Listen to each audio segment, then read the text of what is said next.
com os temas comunicação, identidade e diversidade cultural, modelos de financiamento à cultura, memória da dança no Brasil.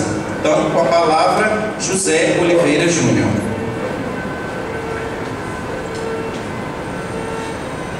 Bom dia a todos, é ótimo estar aqui com pessoas que eu conheço há muitos anos, né? Vários aí que eu conheço. Agradeço o convite para estar aqui. Nesse momento eu estou trabalhando em Minas Gerais com a implantação do Sistema Nacional de Cultura.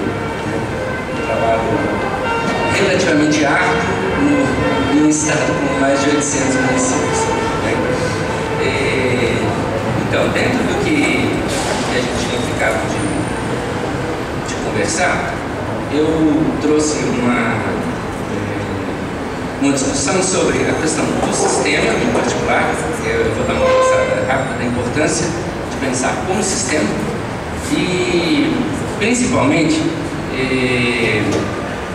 como imaginar a estratégia de criar estratégias. Ou seja, pensar diretrizes não é uma coisa muito simples. O exercício das duas conferências de cultura até agora foi relativamente dramático nesse sentido. A gente tem uma centena de demandas porque a gente talvez não tenha tanta experiência de plenárias. Então, a dificuldade de se participar de plenárias, de definir diretrizes, é algo que a gente percebeu claramente nas duas primeiras conferências. Em novembro do ano que vem, a gente terá a terceira Conferência Nacional de Cultura e, assim, a gente espera que a coisa seja menos dramática, né? Em geral, as propostas são muito pouco sólidas. Então, é difícil transformar as centenas de demandas em diretrizes, né? E acho que essa é a dificuldade maior que os municípios vêm encontrando, em geral. Tá? Independente do tamanho do município, normalmente as pessoas chegam para pedir. Né? Essa postura do cidadão como um cliente do Estado é algo extremamente pernicioso, né? Ruim. Então, talvez um dos desafios principais da próxima Conferência Nacional de Cultura seja como pensar a cultura dentro de um quadro mais amplo de políticas públicas. Né? Então, para começo de conversa,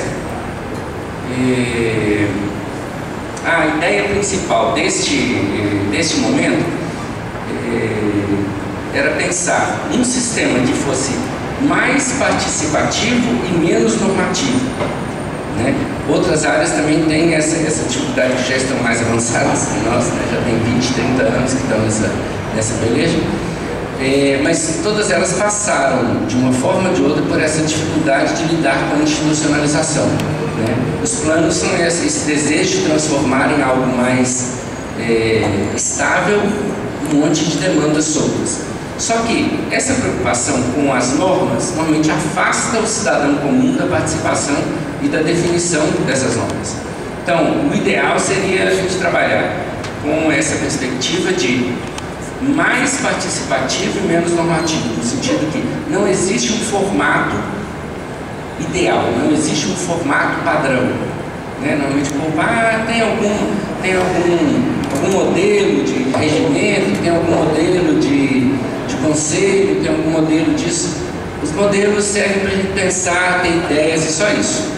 Né? Algumas das experiências mais interessantes pelo país surgiram da tentativa de ser originais ao definir estes instrumentos. Eles podem não ser tecnicamente os mais perfeitos, os mais bonitos, mas se a população não assumir aquilo, vai continuar sendo papel para a gaveta. Né? Essa é uma dificuldade muito forte. Dentro dessa perspectiva, pensar em sistema é pensar em diferenças. Né? Então, um pesquisador alemão chamado Niklas Luhmann, ele fala dessa natureza do sistema como uma coisa que tem a sua singularidade, a sua especificidade, mas ele só funciona no sentido de definir um corpo mínimo de regras para aquele sistema. Então, nos sistemas individuais eu tenho as minhas regras, as coisas que eu faço no cotidiano, tem a minha comunidade, como essa minha comunidade se organiza, aí a gente pode pensar em ter sistemas municipais, estaduais e nacionais. Então, esses sistemas de regras, eles servem para que a gente consiga dialogar com o próprio grupo e dialogar com outros grupos. Então, não necessariamente os sistemas eles deveriam ser fechados, né? Uma característica que ele trata da entropia é isso. Eu preciso definir dentro do meu conjunto mínimo de trocas quais serão esses critérios que eu vou estabelecer como comuns. Então, é importantíssimo, por exemplo, que quem é servidor de um órgão público se preocupe com isso, porque em determinado momento a discussão com a cidade passa por quem é servidor. Então, quem segura a onda é o servidor. É aquela pessoa que, independente de para qual lado aponta politicamente as coisas, é o servidor que segura a onda, porque ele é que está diretamente ligado com o cidadão, que é quem vai bater na porta, né? Aquele camarada que está acostumado a ser cliente do Estado e falar assim, eu quero isso.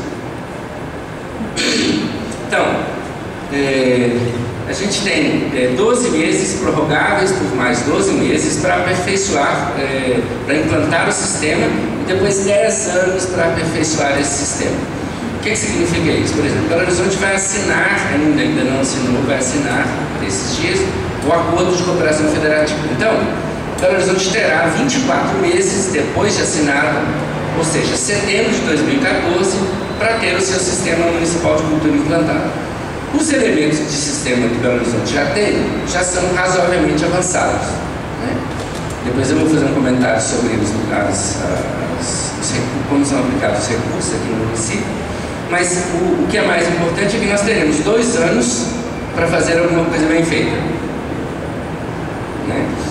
E esse aperfeiçoamento em 10 anos, a proposta que os 17 consultores que foram contratados pelo Unesco estão fazendo é de fazer a atualização dos planos municipais de cultura em 2 anos, 4 anos, 6 anos, 8 anos, e quando a gente chegar lá no final, fazer uma grande avaliação e alteração desse plano. Por quê? Um grande medo de quem trabalha com pesquisa nessa área é que os planos eles sirvam para engessar mais do que para contribuir. Então, que eles sirvam como referência de política de Estado, mas que eles não engessem a sociedade. Até porque, normalmente, o povo sempre reclama que chega atrasado. Ah, não deu tempo de ler, eu ainda não aprofundei. Essa peleja é sempre comum em conferência. O povo chega assim, não deu tempo de discutir. Por quê? Existe uma diferença entre participação e evento participativo.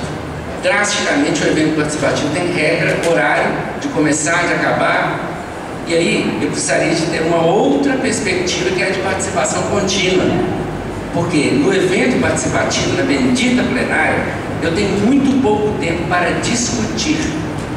Aquele é o momento para definir diretrizes. Então, por isso as conferências quase sempre são esvaziadas, porque o povo usa as conferências para discutir.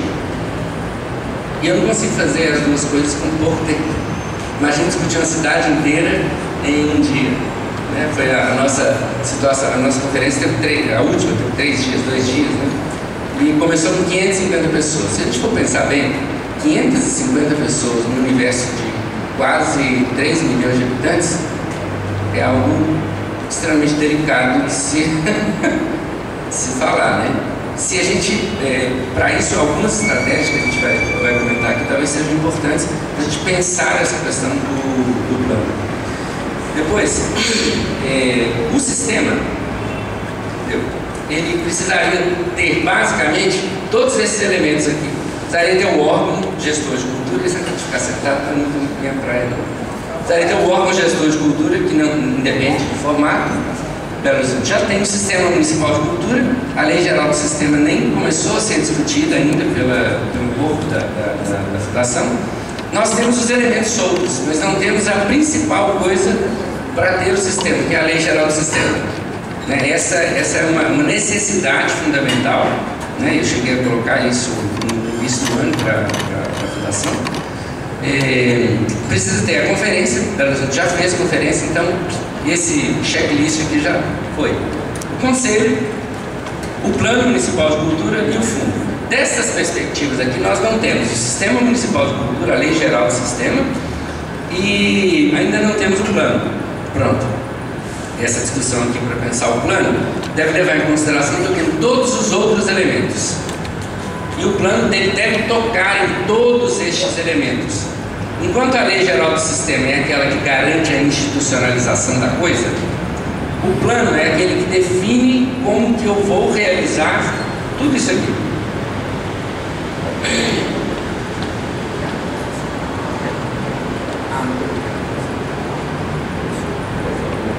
Então, pensar nas estruturas é pensar o que elas garantem, né? Então, ter uma instituição responsável garante definição de execução. Então, assim, eu sei a quem me dirigir, independente de linha partidária. Então, assim, eu sei que aquela pessoa responde por aqui. Se ela faz ou não, são outros 500, né? O colegiado permanente, paritário, com reuniões periódicas que pactua, ele garante o controle social. Só que nessa perspectiva que eu comentei há pouco, falando de que existe em geral uma percepção de que o cidadão comum parece não querer nada com a discussão, ela parece cada dia mais verdadeira. A gente teve há 2 semanas atrás o término das inscrições para os colegiados setoriais nacionais. Por ridículo que seja, nós tivemos mais vagas do que candidatos. Então, no país inteiro, nós não conseguimos reunir mais do que 3.800 candidatos, 3.800 eleitores e pouco mais de 600 candidatos. No país inteiro. Nós temos mais de 1.000 vagas. Ou seja, o Estado vai outorgar mais de 300 representantes. Vai chegar e vai falar assim, é a Carol, é a Sônia, é o fulano. Então, será que efetivamente a sociedade, a nossa sociedade está ligada nessa coisa toda?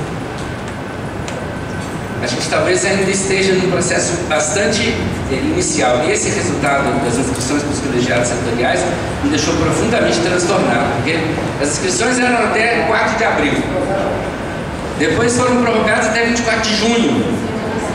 Depois foram prorrogadas até 26 de agosto para o cidadão. Então, assim, a gente fala que é fundamental ter controle social, mas eu preciso ter quem controle, quem vai participar de conselho. E esse é um drama que parece que o Estado continua tendo que lidar com ele, né? No ano passado, em agosto, a gente fez uma atividade aqui em Belo Horizonte. Eu fiz uma palestra junto com o Bernardo Amata Machado. A gente estava comentando, eu falei sobre participação social, o Bernardo falou sobre Estado. E um comentário que ele fez no início foi bastante interessante para pensar esse drama que a gente está vivendo. A participação social deveria ser uma conquista, mas, por engraçado que seja, boa parte dos conselhos, eles são outorgados pelo Estado.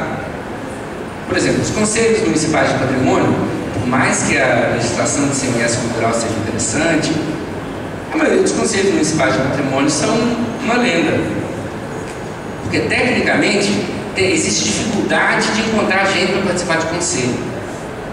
Então, um sem número de presidentes de conselho no interior dizendo de pessoas assadas para participar do conselho. Está faltando uma pessoa para nomear o conselho. O que eu faço, Sérgio? Isso é algo extremamente dramático. Então, este segundo ponto aqui me parece ser o nosso calcanhar de Aquiles em termos de plano. Os planos de cultura deveriam garantir que a sociedade se apropriasse disso e não que ficasse achando que alguém vai resolver por ela. Por isso a questão de gestão compartilhada e compromisso coletivo, que é o que foi acrescentado, né, nesses últimos 2 anos na perspectiva do Sistema Nacional de Cultura. Porque se a gente ficar pensando só em controle social, talvez a gente afaste o cidadão. Que parece que o cidadão brasileiro médio tem medo de polícia e não gosta de pensar em ser policial de ninguém. Então, por isso a questão de transformar essa ideia de controle social em gestão compartilhada, que é algo que é um pouco mais próximo do cidadão comum, da doninha da padaria. Chegar e falar assim, você vai participar de um sistema de controle social, a doninha vai falar assim, não, eu quero continuar vendendo meu pão. né? E depois, as ferramentas de gestão, que são o plano de médio e longo prazo, orçamento, fundo, investimento, o tratamento de dados e informações sobre o município e a qualificação técnica, eles garantem política de Estado, capacidade de executar. Um estudo do Programa das Nações Unidas para o Desenvolvimento de 7 anos atrás apontou que dos mais de 5.600 municípios brasileiros, mais de 3.000 não têm condição técnica de existir, seja porque não tem arrecadação suficiente, seja porque não consegue requalificar os seus quadros. Normalmente, as prefeituras são aquelas que arrecadam menos dentro da nossa situação tributária. Então, por ter pouco recurso, por depender de fundos de participação dos municípios, normalmente os municípios têm menos autonomia financeira. Então, quase sempre lidam no limite. Cidades como Belo Horizonte têm menos esse problema. Mas, por exemplo, eu estou viajando no interior inteiro, de dar dó a situação de muitos prefeitos. Por mais que a gente critique o prefeito, fala do prefeito, é uma situação dramática, né? Dos 490 municípios, 488 que eu já visitei até agora, acho que uns 200 a situação é dramática. Eu não sei como é que alguém tem coragem de se candidatar a ser um prefeito da cidade, porque a situação é dramática. Mas, então, essas são as garantias dos elementos do sistema. Depois, as funções principais do órgão, por isso é importante pensar esta última função que foi acrescentada. Os 4 primeiros estão em qualquer compêndio de políticas públicas de cultura, né? Organização de atividades do calendário, realização, apoio às ações da sociedade civil, desenvolvimento de ações em conjunto com outras instâncias, governo federal, estadual, e a manutenção de serviços e atividades permanentes. Essas estão na maioria dos compêndios gerais de política de cultura. Este último foi um acréscimo específico da proposta do Sistema Nacional de Cultura, que é colaborar com o planejamento urbano e o desenvolvimento econômico. Então, os planos deveriam ser pensados também nessa perspectiva, de tentar compreender, por exemplo, quais são os trajetos que as pessoas tomam nas cidades e por que elas não tomam determinados trajetos. Falta infraestrutura, falta serviço de trânsito, são todas coisas que afetam as práticas culturais das pessoas, né? Então, essa questão de colaborar com o planejamento urbano é para sair do universo somente de discutir política de cultura com o conjunto dos artistas e discutir com a cidade como um todo, como que ela quer pensar a cidade. Esse contribuir para o desenvolvimento urbano quer dizer conciliar conquistas materiais, então, por exemplo, resultados escolares, qualificação técnica, profissional, renda digna, bens materiais, ótimo que a gente tenha isso, mas conciliar isso com conquistas subjetivas, que deveria ser a preocupação principal dos nossos planos, que são as capacidades relacionais, as habilidades que a pessoa tem, os valores, porque sem valores os sistemas trabalham como máquinas. Então, eu precisaria pensar o sistema como composto por pessoas diferentes. Eu posso querer hoje uma coisa, amanhã eu quero outra. Então, o sistema ele não pode ser nem completamente fechado e nem completamente aberto. Se ele for completamente fechado, ele tem um problema de abertura. E não existe meio termo em abertura. Ou você abre para todo mundo falar, não sei se alguém lembra, acho que a Sônia deve lembrar. A primeira conferência municipal de cultura foi muito engraçada.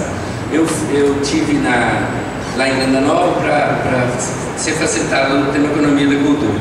E uma criatura, então eu estou vendo a criatura lá com uma caixinha na mão. Eu falei, gente, o que esse cara quer? Ele está falando de economia da cultura. Aí quando o camarada foi falar, ele abriu a caixinha para mostrar a maquete que ele tinha feito do relógio cósmico. E para falar que Belo Horizonte precisaria ter um relógio cósmico. Se eu fiz uma pré-conferência, o camarada tem, tipo assim, ele tem pelo menos a oportunidade de dar a sua opinião. Eu posso considerar que aquilo não está no quadro de discussão de política pública de cultura. Mas eu devo dar a possibilidade de qualquer cidadão emitir a sua opinião. Por isso a abertura não tem meio termo. Isso é fundamental na estratégia que a gente colocou para fazer o plano funcionar, ter pré-conferências. Senão não tem como dar espaço para o cidadão. Imagina se eu vou votar numa conferência, se eu vou fazer relógio cósmico ou não. Mas existem as pessoas que levam isso em consideração. Eu preciso entender que a cidade é formada por esse conjunto meio disforme de criaturas, né? Então, pensar nessa questão das conquistas subjetivas é dar espaço para a pessoa se expressar e dar espaço para os outros também se expressarem e falar assim, olha, não, talvez aqui não seja o lugar disso. E essa gestão da coisa pública, que é o que dá embasamento para os planos, é uma conciliação entre o que é perene, que será o plano, com aquilo que é transitório, que são os gestores e projetos. Então, gestor vai, gestor vem, nós estamos aí. O cidadão está aí, o funcionalismo está aí. Então, assim, quem é funcionário da casa, vai, ele está nesse pedaço aqui, por engraçado que seja, né? Quem é concursado está nesse pedaço aqui. Os transitórios vão e vêm, então assim, os chefes podem mudar, mas a coisa que fica é o Estado, a política de Estado. E os elementos a se considerar numa perspectiva de plano, eles são bastante peculiares. No início da década de 90, uma instituição internacional começou a fazer alguns trabalhos visando pensar planos de cultura. Por uma opção política nacional, na época, o Brasil não participou desse processo. Mas alguns países da América do Sul optaram por participar, já estão na primeira avaliação de 10 anos dos planos de cultura. O Chile, por exemplo, já fez a primeira avaliação do seu plano decenal. Então, eles já estão no 13º ano de Plano Nacional de Cultura. E uma constante desse documento que foi trabalhado na América do Sul era isso aqui: como incorporar e envolver os cidadãos na busca de soluções. Essa foi a questão apontada nos principais estudos que foram feitos nesses 12 países que abraçaram a causa. Dos 12, apenas 4 levaram adiante, né? E o exemplo mais interessante é o do Chile. Então, pensar a cultura como motor das cidades, a vinculação entre cultura e desenvolvimento humano, pensar o desenvolvimento local e territorial, por isso é fundamental a questão de comissões locais de cultura. Não tem condição de existir um conselho que represente uma cidade do tamanho da nossa sem eu ter conselho local, que não precisa necessariamente ser instituído, ser nomeado, passar pelo diário oficial do município. Eu tenho que ter algo, para ter representantes eu tenho que ter representados, né? Foi uma discussão no final do ano passado com quem foi eleito para a sociedade civil, conselho. Eu falei, vocês têm que ver, abaixem a bola, porque alguns de vocês foram eleitos com 4 votos. Então, vocês fiquem calmos, mansos, tranquilos, que o máximo que vocês podem fazer é colaborar com o processo. Vocês têm que construir a representação de vocês. Por incrível que pareça, a gente está tendo que fazer o trabalho inverso. O camarada foi eleito e ele vai construir o seu conjunto de representados, né? Por enquanto, a gente tem 3 comissões locais funcionando agora, né? As estratégias que são base para isso: as pré-conferências de cultura, as audiências públicas nas câmaras municipais. A maioria das cidades utilizam muito pouco as audiências públicas. Aqui em Belo Horizonte até que a gente vem utilizando de forma razoável, mas a gente deveria utilizar mais as audiências públicas, né? Os vereadores têm menos atribuições do que o que lhes é pago. Então a gente precisaria chamar um pouco mais a responsabilidade da Câmara, principalmente porque qualquer coisa dessas aqui que tiver que virar lei vai depender das criaturas que estão lá. Então, sem envolver a Câmara, eu perco muito tempo. Vários municípios no país estão trabalhando diretamente ligados aos órgãos de cultura, diretamente ligados com as câmaras. Então, qualquer discussão que é feita no ambiente da Câmara, para facilitar, não tem que fazer um seminário aqui e depois ir lá e convencer o camarada da Câmara que aquilo é importante. Que essa é uma penitência. Cada vez que tem uma lei, vamos lá e faz aquela renga toda para discutir com a sociedade depois com os vereadores. As comissões locais de cultura, a criação e atualização de cadastro único, esse é um problema gravíssimo do Estado em geral. Por exemplo, dos pouco mais de 700 inscritos para serem candidatos nos colegiados setoriais nacionais, cerca de 250 não tiveram candidatura validada, por algo que deveria ser entendido por nós como dramático, ridículo. Várias pessoas foram delegadas na segunda Conferência Nacional de Cultura, e se nós tivéssemos um cadastro único no Ministério da Cultura, por exemplo, isso teria sido evitado, porque algumas dessas criaturas não deram conta de anexar em PDF o seu documento de identidade. Mas se a criatura foi legitimada como delegado, isso deveria estar em algum cadastro único. Isso é dramático, porque parece óbvio, mas não é. Por exemplo, nós ainda não temos um cadastro único na Prefeitura de Belo Horizonte, não temos no Estado. Isso parece ser algo extremamente dramático. Eu vou mostrar daqui a pouquinho uma pesquisa que a gente fez em Belo Horizonte. Não existem dados decompostos nos órgãos de cultura, seja do Estado, seja do município, seja da União. Por isso é tão fundamental pensar nesse bendito plano quando será instituído esse sistema de informações e indicadores. Mobilizar o ambiente da escola pública, que é algo que deve ser feito, por isso a proposta de qualquer discussão para elaborar plano municipal de cultura deve discutir com o plano municipal de educação. Então, a primeira coisa que a gente deve ler antes das conferências nossas de cultura é o plano de educação, para a gente não ficar inventando a roda.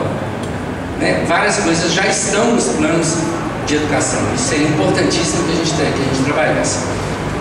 As criaturas das escolas hoje, daqui a 10 anos, vão estar avaliando o plano.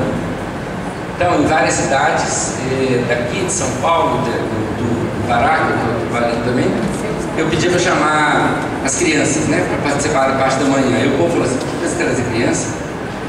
Aquela criatura vai estar avaliando o plano daqui a 10 anos. Aí os sonhos que aquela criatura tem, eles vão ser mais ou menos possíveis de acordo com aquilo que os planos abrirem perspectiva para ela. Depois os últimos 3 são as lideranças comunitárias, envolver as lideranças comunitárias, mas isso é de mim. Voltar. Volta. Nós estamos indo para frente.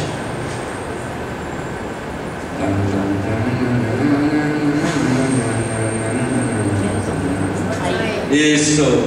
As lideranças comunitárias são fundamentais nesse processo e normalmente são pouco lembradas, porque são aquelas criaturas que conseguem mobilizar a sociedade. Eu vou lá, chamo um líder comunitário. O líder comunitário tem mais capacidade que eu, que não estou lá. Se eu estou na comunidade é diferente, né? Eu que vim de trabalho comunitário, tá bom, mas se eu não levo em consideração o líder comunitário, dificilmente eu vou conseguir trazer a comunidade dele. E a questão de blogs, grupos de discussão, a gente deveria tratar com bastante cautela, porque o blog do Sistema Nacional de Cultura está lá firme e forte funcionando.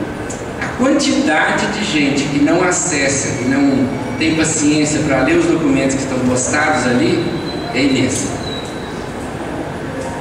Então, pensar as ferramentas virtuais, elas são ótimos suportes, só suportes. Elas são complementos a uma outra coisa que deveria acontecer. Tá? Deu. Então, esses 3 pontos aqui, eles são fundamentais para a gente pensar nisso que vai acontecer, que vai sair agora, que vai ser o plano, que é a relação que o cidadão estabelece no Estado. Normalmente o camarada se acha cliente do Estado, então ele acha que ele abre o menu e fala assim: eu quero isso, eu quero isso, eu quero isso. Quem já participou de conferência pode confirmar isso na prática, né? O cara chega lá e fala assim: isso está ruim, eu quero isso, eu quero aquilo. Em proposta de verdade, assim, vamos fazer o quê? Normalmente sai pouco. Qual é o papel que essa criatura acredita ter na vida da cidade e quanto tempo que essa pessoa, esse cidadão, dedica para a discussão coletiva sobre buscar soluções para a sua cidade. O Plano Municipal de Cultura deveria seguir esse caminho aqui, né? Definição da missão do plano e prioridades. Antes de qualquer outro caminho a seguir, eu deveria definir qual é a minha principal perspectiva com esse plano. Então, seria ideal que os municípios fizessem uma grande discussão sobre o que deveria ser prioritário nestes próximos 10 anos. Já que o dinheiro não dá para fazer tudo, deveria pensar qual é a prioridade, quais são as prioridades, né? Para escolher isso talvez faça mais diferença. Um dos exemplos mais interessantes disso é o fato das políticas para livre leitura, que elas interferem em absolutamente todas as outras práticas. Então, elas são consideradas prioritárias até em relação a políticas de manutenção de espaços culturais. Porque esse espaço cultural eu vou construir uma hora. A pessoa é mais complicado. Então, pensar a missão do plano de prioridades e depois as linhas estratégicas, das linhas criar programas, dos programas criar projetos. O povo em geral está preocupado no projeto, fazer, quero isso, criar isso, modelar aquilo, fazer aquilo. Depois de feito tudo isso aqui, eu teria que definir um plano de investimento. Esse plano de investimento é uma coisa relativamente dramática, não se sabe quanto dinheiro vai ter, mas eu tenho que fazer um plano de investimento, eu preciso saber quanto eu vou gastar para fazer isso. Por exemplo, a peça orçamentária de Belo Horizonte já foi para a Câmara, não já? Vai agora em setembro.